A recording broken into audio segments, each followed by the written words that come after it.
tidur beda kamar.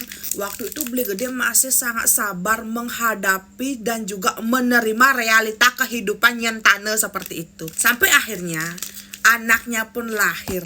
Dan ketika anaknya ini lahir ya, yang megadangin, yang ngempu, yang merawat lebih banyak adalah Beli Gede. Karena dia berpikir kalau anak ini adalah anak kandungnya dia. Dan Beli Gede mau menerima anak ini sebagai darah dagingnya sendiri, yang walaupun itu bukan anaknya dia, semeton. Dan yang paling membuat Beli Gede tai kepolo dan membagongkan, kok istrinya ini sangat menurut kepada ibunya, semeton. Dan saat anaknya ini sudah lahir ya, Beli Gede diminta untuk pisah rumah, keluar dari rumah mertuanya tanpa membawa istri dan anaknya. Boom.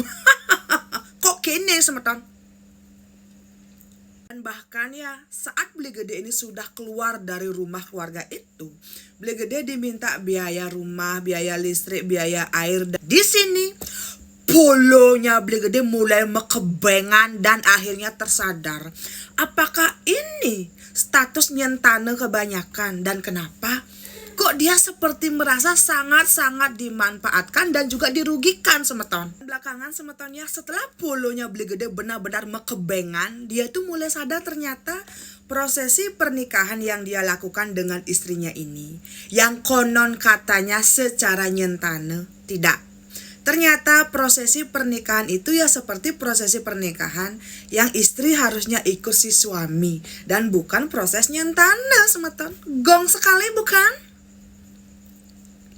Menurut pengakuannya Beli Gede, selama dia tinggal di rumah mertua tercinta bersama dengan anak dan istrinya, dia tidak pernah sepeser pun diberikan apapun itu yang konon katanya dijanjikan di awal pernikahan oleh mertua tercinta.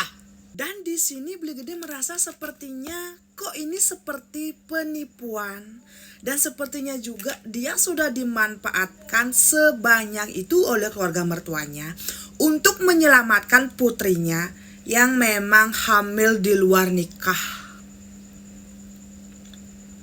Setelah Beli Gede ini pisah rumah dan dia mulai sadar dengan keadaannya, Beli Gede pun akhirnya memilih pergi dan juga menuntut uang 250 juta karena merasa pertama dirugikan secara status.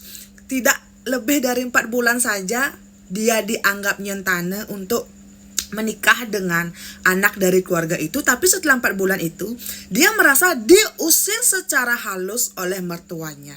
Dan yang kedua,